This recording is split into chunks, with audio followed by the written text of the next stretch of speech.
Hey guys, welcome to one of my review videos on the topic of kinetics. I think in our text it may be chapter 12 and how fast reactions go. This may sound kind of weird, but in this video I don't really want to teach you anything because actually I think you know everything, or I mean to say we've talked about and you've practiced all these ideas before. So this is indeed just a review. If you need more practice, go back to my lecture notes or go back to my other videos on the topic of kinetics, rate laws, mechanisms and such. So the idea is the rate of a reaction, how fast a reaction can go, can be described by some constant K multiplied times concentration or an amount of a reactant A to the certain power. Maybe that's zero order. Very rare. If this is a 0, a to the 0 is 1, and the rate is equal to some constant, little k. It's rare because most of the time you'd think that the more a you have, the faster your reaction would go. And that's reflected by x equals 1. Call it first order. Yeah, we do call it first order. That's a to the 1, or we don't even bother to write the 1 sometimes. It's just a, square brackets a. The square brackets mean molar concentration, although honestly it doesn't have to always be molarity. It could be pressure if it's a gas, or it could be moles of a measuring amount of substance in just straight up moles. In some cases, x comes out to 2, in which case we take the concentration of A and we square it. And the rate varies as the square of the concentration multiplied by some constant. And that constant K is a topic of study in this chapter as well. So we want to kind of pay attention to what that K is. Here's a rare zero order reaction. The graph would look something like this, where the concentration of A just drops straight down in a linear fashion. And it's in a linear fashion because the rate is equal to the constant. There's no dependence on A. So as time goes along, the amount of A just drops down, straight line, linear. Yeah, kind of unusual. The slope of the line in this case is equal to the constant K, and that's equal to the rate. That's the change in...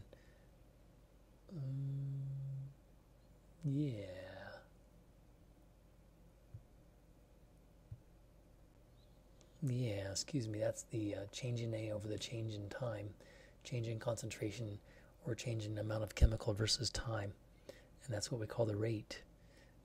The units of rate can, like I said, vary a little bit. We could use molarity per second. That's very common to use, capital M per second, or moles per liter per second. Moles per liter is molarity. We could use moles per minute, or any time period. It could be hours or years, but who wants to wait around years for a reaction to happen? Hard to believe something that took that long could be that predictable. Could be moles per minute, moles times minute to the negative 1. To the negative 1 means it goes in the denominator. Or if we're using a gas, measuring a gas could be torr per second. And K is in the same units in this case, the same units as the rate. So this unit and this unit are the same, the units of measurement. Let's see. Oh yeah. Well, more interestingly is the first order reactions, and that would be where A, the concentration of A comes down in some kind of a curving, sloping fashion versus time. And we're curious to say, how can we possibly linearize that data, making this a straight line? Well, with first order, the trick is to take the natural logarithm of the concentration data and regraph it on the y-axis, and that will linearize this function. Natural logarithm will linearize that data. And the integrated rate law that comes with that looks like this. We've seen that before. We better have seen it before. The rate, we say if it's first order, we say rate is equal to some constant times that concentration of the first power. And sometimes you don't even bother to write the 1 there. But the natural logarithm of A, and that's the y-axis, equals... well, I wrote this differently, didn't I? Y equals mx plus b. That's the y-intercept right there. So that is right there. Yeah, there's another way to write this. Oh yeah, when we're talking about the radioactive decay processes also following a first order mathematics, kinetics. Sometimes we write ln of A over A naught equals negative KT. Look at the equation sheet for the final exam. You'll see it on there, I think, as well. Oh yeah, and the half-life is kind of cool because it's always constant for first order processes. Doesn't matter how much of the substance I start with. After a certain time period called the half-life, that amount drops to 1/2 of its original value. And it's, I think the natural logarithm of a half is 0.693. And so that constant, it's good to know this equation. That's not given to you on the final either. So if I know what the constant is, little k, I can easily find the half-life or vice versa. This t1/2 is not exactly this one. I guess this would be t1/2 if this was like 1 and this was like 1/2, or this was 2 and this was 1, this was 4, this was 2. If this one was half as much as this one, that would be t1/2. And the constant, you can solve for it that way. And again, this sounds kind of odd, but my goal here is not to work a bunch of problems. We have the problems worked in our notes, we have them in videos. I'm reviewing some of the equations. Second order looks like this. I say rate equals some constant k times a to the second power. And so whatever a is, I square it, multiply it times the constant to find the rate. And it comes out curvy as well in the beginning, initially, just like this one was sloped. This slope for first order, and the curve looks very, very similar to this slope, but actually the second order drops a little bit slower if I'm remembering correctly. And I don't linearize it with the natural logarithm function, but rather just the reciprocal, 1 over that concentration. Replot it on the y-axis, and lo and behold, you get a straight line, and the slope of that straight line is the constant k, and I have y equals mx plus b. So here's the intercept right there, and this y-axis value is now determined by the reciprocal of concentration and the time as time goes along. Units for k in this case, units for k here, if I want everything to work out, and in terms of molarity per second would be 1 over molarity per second, so that one of these molarities, when I square this one, cancels with this molarity and leaves me with 1 molarity in the top and seconds in the bottom. Or if I was measuring gas pressure, torr, or if I was just counting straight up particles, I could use moles per mole, 1 over moles seconds. That could be a mole instead of molarity. Oh yeah, and the screwy thing about this is the second order, the half-life changes. So the equation for the half-life of the second order, and I don't think you should remember this necessarily, that's kind of a little extra, it would be to say that as my A decreases, so too does my half-life. Oh, I said it wrong. As the concentration decreases, my half-life lengthens. It takes longer and longer for half of that substance to decay away into something different. Okay, I fibbed. Let's still work one problem. Let's work one problem. Is this going to fit? There we go. Okay, so one problem here would be, for example, 4 trials, 4 experiments, 3 concentrations, 3 different reactants, and a rate associated with each of those. This is a common table to come encounter, and I'm not sure if you'll see one on the final, but they could possibly. So 100 straight across gives me a rate of, for A and B and C gases, partial pressure and torr, gives me a rate of 20 torr per minute. If I triple this one from 100 to 300 and the other two stay constant, what happens to my rate? My pressure of A triples. Does the rate also triple?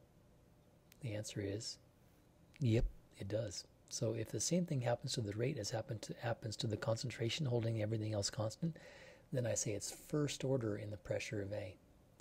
Let's look at trials 1 and 3, red and black. I hold the pressure of A constant, I hold the pressure of C constant, and take the pressure of B from 100 to 200. So that's a doubling of that pressure in B.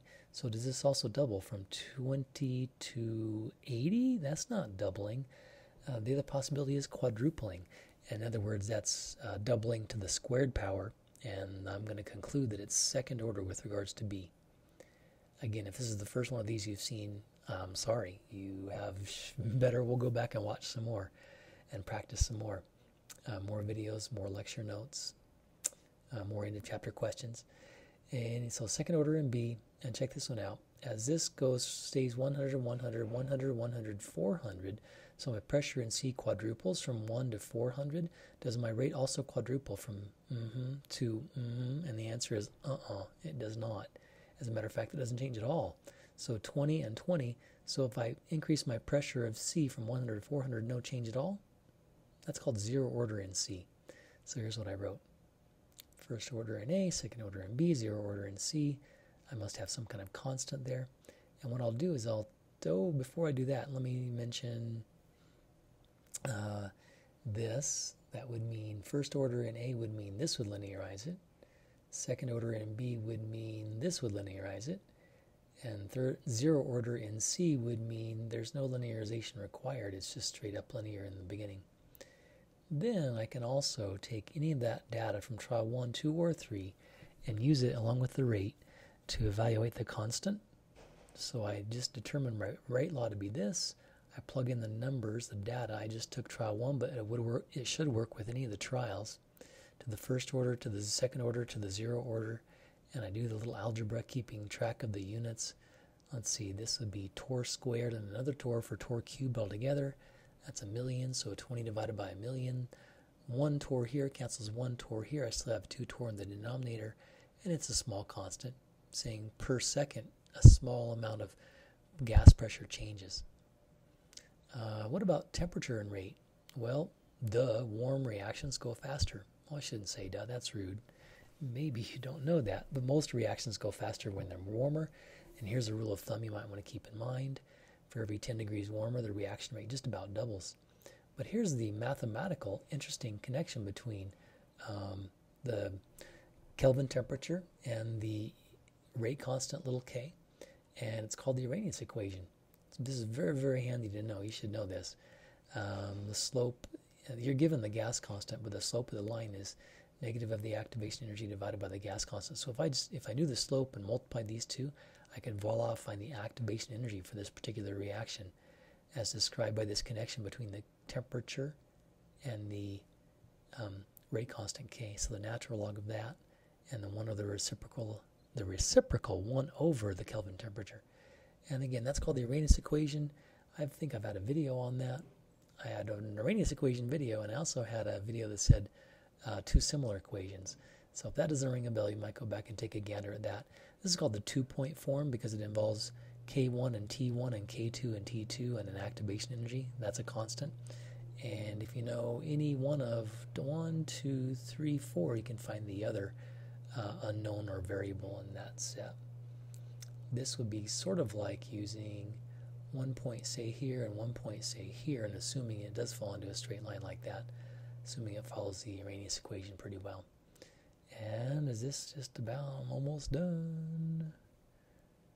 Ooh, am I? Yeah, I'm almost done. The slow step determines the rate. So if I have a 1, 2, 3, sometimes 4-step mechanism where this happens and this happens and this happens, several steps happen.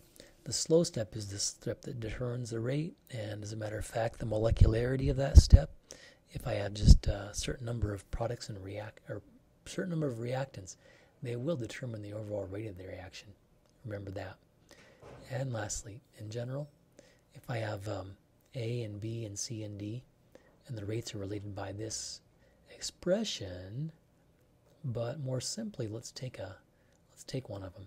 If I knew this H2 is changing at 12 torr per second, how quickly would this be changing? Would it also be changing at 12 torr per second? The answer is, no, only 1/3 as much. And if what's 1/3 of 12 is 4, this would be changing at 4 torr per second. If this is changing at 4 torr per second, this would be changing at also 4 torr per second? No, twice that amount. How about 8 torr per second? All right, well, I wrote that out down here if you want to take a look at it, but I'm seriously out of time, so thanks for watching. I'll see you in lecture. Thanks for studying hard.